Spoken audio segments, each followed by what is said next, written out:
India और UK के बीच एक फ्री ट्रेड एग्रीमेंट साइन हुआ है। ये सिर्फ एक एग्रीमेंट नहीं है, ये एक गेम चेंजर बन सकता है इंडिया के इकोनॉमी के लिए और आपके कैरियर के लिए। ये कैसे हमारे ये दो कंट्रीज के बीच का आपस में जो गुड्स एंड सर्विसेज का फ्लो है वो और बढ़ सके। इंडियन एक्सपोर्टर्स के लिए 99% टैरिफ लाइंस पे टैरिफ को एलिमिनेट किया जा रहा है।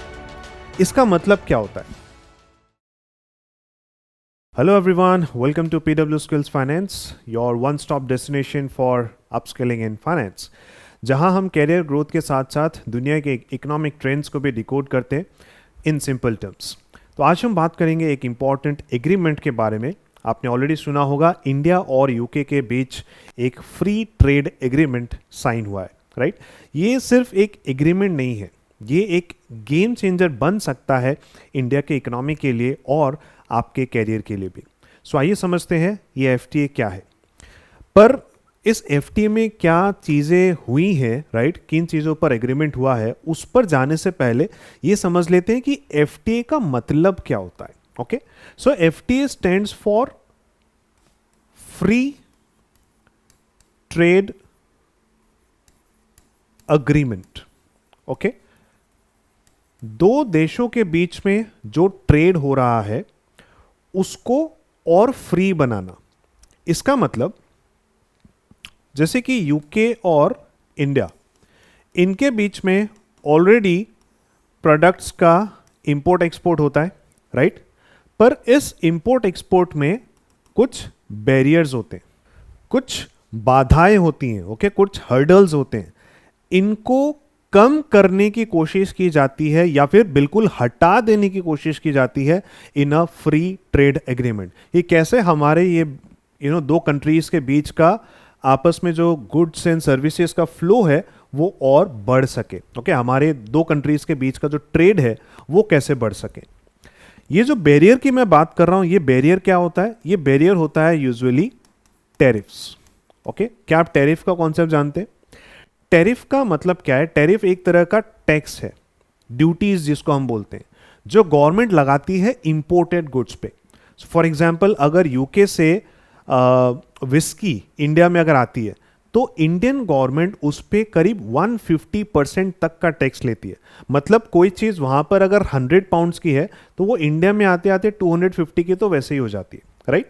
तो ये डोमेस्टिक इंडस्ट्रीज को प्रोटेक्ट करने के लिए लगाया जाता है। ओके, तो ये लगाने का पर्पस भी आप समझिए कि ये क्यों लगाते हैं। अगर फ्री ट्रेड बढ़ाना है तो क्यों लगा रहे हैं? ये इसीलिए लगाया जाता है बिकॉज हमारे इंडिया में जो छोटे छोटे छोटे इतने सारे फर्म्स हैं, अगर हम ये टैरिफ्स ना लगाएं तो बाहर की कंट्रीज यहाँ इंडिया में आकर के बिल्कुल एकदम से हमारी जो एमएसएमईज हैं इनको किल कर सकती हैं, राइट? हमारी इंडस्ट्री को बिल्कुल तबाह कर सकती हैं। So we put these measures in place कि भाई कोई एकदम से आकर के हमारे मार्केट पर हमला ना बोल दे, राइट? अगर फ्री ट्रेड कर दिया जाए, अब जैसे चाइना है वो इंडिया में बिल्कुल प्रोडक्ट्स अपने डंप कर दे तो हमारे इंडिया के जो डोमेस्टिक प्लेयर्स हैं तो वो तो बिल्कुल बिजनेस कर ही नहीं पाएंगे, right? So that is the purpose of imposing tariffs.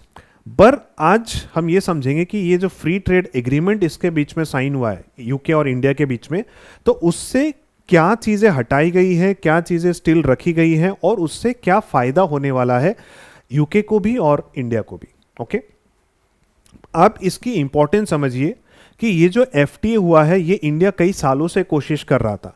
And in fact अगर मैं यूके की भी बात करूं तो यूके का ब्रेक्सिट के बाद सबसे बड़ा एफटीए है ये। और इंडिया की अगर मैं बात करूं तो पिछले 10 सालों में जितने भी एग्रीमेंट्स हुए हैं उसमें से सबसे मेजर एफटीए हम इसको मान सकते हैं। मतलब दोनों ही कंट्रीज के लिए ये एक बहुत बड़ी डील है। ओके, अब यहां पर क्या चीजें हो रही हैं? जो इंडियन एक्सपोर्टर्स हैं उनके लिए आप समझिए, इंडिया को 99% टैरिफ लाइंस, इंडियन एक्सपोर्टर्स के लिए 99% टैरिफ लाइंस पे टैरिफ को एलिमिनेट किया जा रहा है। इसका मतलब क्या होता है? इसका मतलब क्या होता है? 99% टैरिफ लाइंस क्या होती है? इंडिया से यूके में जो भी गुड्स एक्सपोर्ट होते हैं, ओके, उनकी 99% कैटेगरीज पे यूके अब कोई टैरिफ नहीं लगाएगा। मतलब सिर्फ 1% ऐसी कैटेगरीज हैं जिन पे यूके कुछ ना कुछ टैरिफ अभी भी रखेगा। ठीक है, फॉर एग्जाम्पल अब इंडियन टेक्सटाइल्स पे यूके 12% टैरिफ लगाता था, लेकिन अब उसने ऐसी 99% टैरिफ लाइंस आइडेंटिफाई कर लिए। टू बी स्पेसिफिक 1143, मैं टेक्सटाइल्स में बात कर रहा हूं। तो ऐसी 1143 टेक्सटाइल टैरिफ लाइंस हैं जिस पे अब टैरिफ बिल्कुल 0% हो जाएगा। पहले इंडियन स्पाइसेस पे करीब 8 से 15% का टैरिफ लगता था, अब ज्यादातर स्पाइस की कैटेगरीज पे ये 0 हो जाएगा। Okay, so this is the implication for India. अब इसका इंपैक्ट क्या होगा आप समझ सकते हैं। इंडियन एक्सपोर्टर्स को अब यूके मार्केट में ऑलमोस्ट ड्यूटी फ्री एक्सेस मिल जाएगा। मतलब उनका प्रोडक्ट अब यूके में ज्यादा कंपिटिटिव प्राइस पे वो सेल कर पाएंगे, राइट। सो ये तो हो गया इंडिया के लिए। अब अगर मैं यूके की बात करूं, यूके को हमने 99% टेरिफ लाइन फ्री नहीं दिया है। यूके के एक्सपोर्ट्स के लिए हमने 90% टेरिफ लाइंस पे रिडक्शन किया है। ओके, 90% टेरिफ लाइंस पे रिडक्शन उनको हम प्रोवाइड कर रहे हैं। इसका मतलब कि यूके से इंडिया में जो भी आने वाले गुड्स हैं उसके 90% कैटेगरीज पे अब इंडिया टेरिफ कम करेगा या फिर किसी पर एलिमिनेट करेगा। ओके, ज्यादातर पर वो कम कर रहे हैं, बिल्कुल एलिमिनेट नहीं कर रहे हैं। 10% कैटेगरीज ऐसी होगी जिस पे टैरिफ या तो सेम रहेगा या फिर उसमें कुछ मिनिमल चेंजेस किए जा रहे हैं। ओके, तो अब आप समझोगे कि दोनों के बीच में तो काफी डिफरेंस है यार। इंडिया वहां पर 99% मतलब ऑलमोस्ट वेवर ले लिया उसने, सिर्फ 1% कैटेगरी पे उसके टैक्स लग रहा है। लेकिन यूके से जब माल इंडिया में आ रहा है तो हम उसके अभी भी 10% प्रोडक्ट्स पर या सर्विसेज पर हम अभी भी टैरिफ्स लगा रहे हैं। तो ये डिफरेंस क्यों? देखिए, इंडिया ने अपने जो भी सेंसिटिव सेक्टर्स है उनको प्रोटेक्ट किए हैं, जैसे कि डायरी हो गया, राइट, जैसे कि एडिबल ऑयल्स हो गए, और फिर कुछ प्रोडक्ट्स भी है जैसे कि फ्रूट, शायद एप्पल्स, राइट। तो jackfruit is open, apples पर है, राइट। तो there are much more details into it. Okay, let us go first understand the overall picture. ये जो माइन्यूट डिटेल्स है ये तो आप खुद भी डॉक्यूमेंट को जब पढ़ोगे तो आपको समझ में आ जाएगा। Okay, so this is the overall bigger picture. अब इसमें आप ऐसे समझिए, क्या ये सारी चीजें एकदम से एक दिन में हो जाएगी? The answer is no. ये एक फेज्ड तरीके से इंप्लीमेंट किया जाएगा, ठीक है। कुछ चीजें हैं जिस पर इमीडिएट भी अप्लाई होगा, कुछ चीजें हैं जिस पे ये over a period of time, जो कि ऑलमोस्ट 10 साल तक थोड़ा थोड़ा करके ऐसे कम किया जाएगा। ओके, एंड इसका टारगेट ये है, ये फ्री ट्रेड एग्रीमेंट करने का टारगेट ये है कि हमको हमारी जो बायलेटरल ट्रेड है उसको बढ़ाना है। एंड इन्होंने जो टारगेट रखा है कि 2030 तक हमको इसको 120 बिलियन तक पहुंचाना है। ओके, सो अब ये समझिए कि इससे किन सेक्टर्स को फायदा मिलने वाला है। ओके, पहले इंडिया की बात करते हैं। इंडिया में ऐसे कौन से सेक्टर्स हैं जो अब यूके में ज्यादा एक्सपोर्ट कर पाएंगे? तो आप समझ सकते हैं भाई, इंडिया टेक्सटाइल्स या गारमेंट्स में यूके में तो बहुत डिमांड है और इंडिया का जो प्रोडक्शन है वो बहुत स्ट्रांग है, तो यहां से अब एक्सपोर्टर्स को यहां पर बेनिफिट मिलने वाला है, राइट। सो पहला हो गया, जो गारमेंट्स में है, टेक्सटाइल्स में है, इनको इंडिया में बेनिफिट मिलेगा, राइट। हम अभी इंडिया के बेनिफिट की बात कर रहे हैं। दूसरी चीज हो गई फार्मा, राइट। इंडिया पूरी वर्ल्ड को मेडिसिन सप्लाई करता है, राइट, वैक्सीन सप्लाई करता है, एंड स्पेशली इसमें जो जेनेरिक मेडिसिन है इसकी एक्सपोर्ट्स अब बढ़ सकती है, राइट। फिर इंडिया सर्विस आउटसोर्सिंग करता है, राइट, स्पेशली इनटू आईटी। तो आईटी हो या और भी कोई सर्विसेज हो, ये अब काफी बढ़ जाएगा। तो प्रोफेशनल्स की जो मोबिलिटी है इन दोनों कंट्रीज के बीच में वो काफी ज्यादा बढ़ जाएगी। इसके अलावा there are many agricultural products, जैसे हम स्पाइसेस की बात कर रहे थे, राइट। तो इनका एक्सपोर्ट जो है अब काफी बूम कर सकता है, राइट। अब यूके से इंडिया में क्या चीजें आ सकती हैं थोड़े सस्ते रेट पर? इसमें एक तो है liquor, whisky and gin. Okay, तो ये सारी चीजें अब वहां से कम टैरिफ पे आ सकेंगी। ओके, एकदम से जीरो नहीं किया इसको, पहले 150% तक लगाया जाता था, मतलब एक तरह से बिल्कुल हम चाह ही नहीं रहे थे कि बिल्कुल भी इंपोर्ट हो, इसलिए इतनी ज़्यादा ड्यूटीज़ लगाई जा रही थी। पर अब इसको ग्रेजुअली कम किया जाएगा। ओके, पहले 150 था, अब इसको धीरे धीरे करते करते 40% तक लाया जाएगा। ठीक है, सबसे बड़ा बेनिफिट जो ऑटोमोबाइल एंथुसियास्ट को हो सकता है, राइट, कि अब जैगुआर, लैंड रोवर और आपकी जो एस्टन मार्टिन हो गई,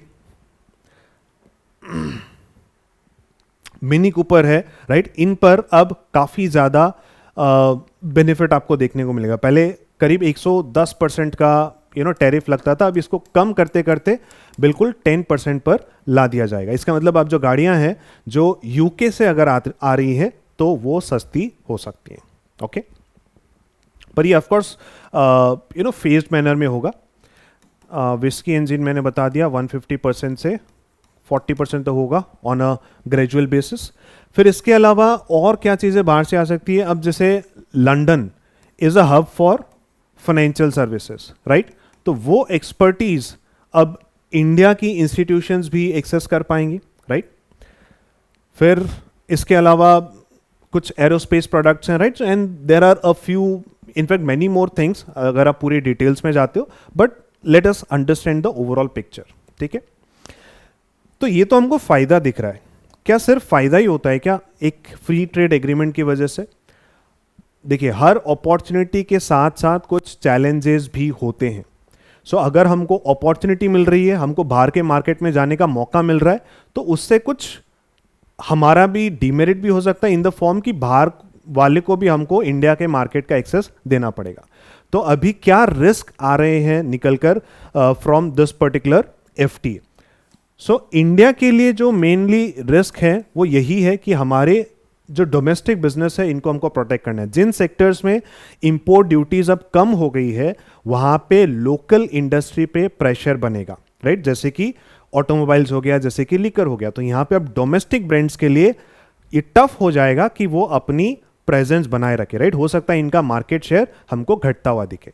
ओके, और कुछ चैलेंजेस और भी हैं। ऐसा नहीं है कि अब इंडिया के जो एक्सपोर्टर्स हैं उनकी बिल्कुल चांदी चांदी हो गई कि अब हमको यूके के मार्केट का एक्सेस मिल गया तो हम कैसे भी बेच लेंगे और कुछ भी बेच लेंगे, बिकॉज यूके की अब आपको सारी पॉलिसीज भी फॉलो करनी पड़ेंगी अगर आपको उस मार्केट में माल बेचना है, राइट। तो वहाँ के आईपी लॉज है, वहाँ के डेटा प्राइवेसी नॉर्म्स है, राइट। तो वो सब आपको पहले अडॉप्ट करना पड़ेगा, उस स्टैंडर्ड पर आपको पहुँचना पड़ेगा, अपने प्रोडक्ट्स को पहुँचाना पड़ेगा, अपनी सर्विसेज को पहुँचाना पड़ेगा, तब आप यूके में एक्सपोर्ट कर पाओगे, राइट। तो वो सारी चीज़ों के लिए आपको अपनी कंप्लायंसेस को और सुधारना पड़ेगा, राइट। सो ओवरऑल अगर मैं इकोनॉमी की बात करूं कि इकोनॉमी पे, या मैं बात कर लेता हूं आपके कैरियर पे क्या इंपैक्ट पड़ने वाला है इस एफटीए का। ओके, आइए इसको समझते हैं। ओवरऑल पिक्चर अगर मैं देखूं तो ये एफटीए एक तो एक्सपोर्ट्स को बेनिफिट कर रहा है, नो डाउट। इसमें जॉब्स को भी बेनिफिट होंगी, जॉब क्रिएशन होगा, और जो इन्वेस्टमेंट्स हैं, राइट, अब बाहर से इन्वेस्टमेंट्स और आएंगी, यूके से इन्वेस्टमेंट्स और आएंगी इंडिया में, तो इन सबको बिल्कुल बूस्ट मिलने वाला है। सो इकोनॉमी का बेनिफिट तो एकदम क्लियर दिख रहा है हमको, भाई हमारे एक्सपोर्ट्स इंक्रीज हो जाएंगे, एंड एक्सपोर्ट्स इंक्रीज होने से क्या होता है, अल्टीमेटली जीडीपी इंक्रीज होती है। आपको पता होगा जीडीपी में 4 फैक्टर्स होते हैं, सी, आई, जी और एक्स माइनस एम, ओके, जो हमारे नेट एक्सपोर्ट्स हैं। तो ये हो गया कंज्यूमर्स, ये हो गया बिजनेस इन्वेस्टमेंट्स, ये हो गया गवर्नमेंट का एक्सपेंडिचर, और ये हो गया नेट एक्सपोर्ट्स। सो एक्स हो गया हमारा एक्सपोर्ट। तो अगर हमारा एक्सपोर्ट बढ़ता है तो अल्टीमेटली हमारा जो जीडीपी है वो बढ़ेगा, हमारी इकोनॉमी में फॉरेन करेंसी का, फॉरेन पैसों का जो इनफ्लो है वो बढ़ेगा। So this is the most obvious benefit. दूसरी चीज, हमारी जो एमएसएमईज हैं, जो छोटे बिजनेसेस हैं, इनको एक बड़े मार्केट का ग्लोबल एक्सेस मिल गया। ओके, एक बड़े मार्केट का एक्सेस मिल गया। इसके अलावा अब क्योंकि बिजनेसेस का काम बढ़ेगा, उनकी अपॉर्चुनिटीज बढ़ी है, तो यहां पर जॉब क्रिएशन भी आपको देखने को मिलेगा उन सेक्टर्स में जहां पर एक्सपोर्ट की अपॉर्चुनिटीज बढ़ रही है। तो स्पेशली जो हम बात कर रहे थे, टेक्सटाइल हो गया, फार्मा हो गया, लॉजिस्टिक्स हो गया, इन सब एरियाज में अब आपको ज़्यादा अपॉर्चुनिटीज़ देखने को मिलेगी फॉर जॉब क्रिएशन। ऑलराइट, तो अब अगर किसी को नया अपस्किल करना है तो उसको किन एरियाज में करना चाहिए? एक हो गया ग्लोबल ट्रेड, कि आप ग्लोबल ट्रेड के जो रूल्स हैं उसको आप समझो कि भाई ये ट्रेड कैसे किया जाता है, नई बिजनेसेस को आप ये चीज़ समझाओ, आप उनके लिए कंप्लायंस को शॉर्ट आउट करो, आप उनके लिए क्रॉस बॉर्डर ट्रांजैक्शन समझो एंड फिर बिजनेसेस को इस चीज़ की सर्विस दे सकते हो। आप ट्रेड फाइनेंस में जा सकते हो, राइट? जिनको ये बिजनेस करना है उनको स्केल करने के लिए फाइनेंस चाहिए होगा। So if you are an expert, if you can become an expert into these areas, तो आपके लिए बहुत बड़ा स्कोप यहाँ पर निकल के आता है, राइट? तो सिर्फ जॉब क्रिएशन नहीं हो रहा है बल्कि प्रोफेशनल्स के लिए भी यहाँ पर बहुत सारी अपॉर्चुनिटी निकल के आ रही है। Okay, so there is huge demand for professionals in these areas. And इसके अलावा जैसे मैं बोल रहा हूँ कंप्लायंस हो गया, इंटरनेशनल फाइनेंस हो गया, ओके, पॉलिसी मेकिंग हो गया, तो ये सब में अब आपको अपॉर्चुनिटीज देखने को मिलेगी। Fine. So now if you are a student as a finance learner, आपको भी क्या करना चाहिए, राइट? आपके लिए अभी यही सवाल रेलेवेंट है कि आप क्या करें इस अपॉर्चुनिटी का फायदा उठाने के लिए। आपको अपस्किल करना है इन these areas like international trade and finance. आप फॉरेन एक्सचेंज मैनेजमेंट एक्ट को पूरी तरह से समझ लो, उसको मास्टरी कर लो। आप कस्टम्स जो इंपोर्ट एक्सपोर्ट कंप्लायंस होते हैं इसको समझो। एफटी की जो पूरी पॉलिसी है इसको अगर आप पूरा डिकोड कर सकते हो एंड किसी बिजनेसमैन को इम्प्लीमेंट करने में हेल्प कर सकते हो, that can also be a game changer. And then things like GST, कि ये क्रॉस बॉर्डर में भाई जीएसटी के क्या इंप्लीकेशंस होंगे, राइट? तो ये सारी चीज़ अगर आप समझ सको, एंड ये एकदम बिल्कुल ऐसा मौका है कि जो बार बार नहीं आता है, राइट? ये एफटीए सिर्फ एक एग्रीमेंट नहीं है, ये एक विंडो ऑफ अपॉर्चुनिटी है आपके लिए, right? And every major economic shift creates winners, right? अभी जैसे ये कोई नई चीज आई है, इस नई चीज में जो लोग पहले आ जाएंगे एंड मार्केट को टैप कर लेंगे, वो लोग फिर आगे चलकर बहुत बड़े बनेंगे। ग्लोबल ट्रेड में अभी इंडिया का जो पोजीशन है वो स्ट्रेंथन हो रहा है एंड आप इस वेव का पार्ट बन सकते हो if you dive into this game right now. Okay, so start preparing today. आपको पता है भाई इस चीज़ों में अभी डिमांड बढ़ने वाली है। If you can acquire the skills then you can definitely tap the opportunities, right? And let me tell you that opportunities wait नहीं करती है। Okay, so good luck, thank you so much.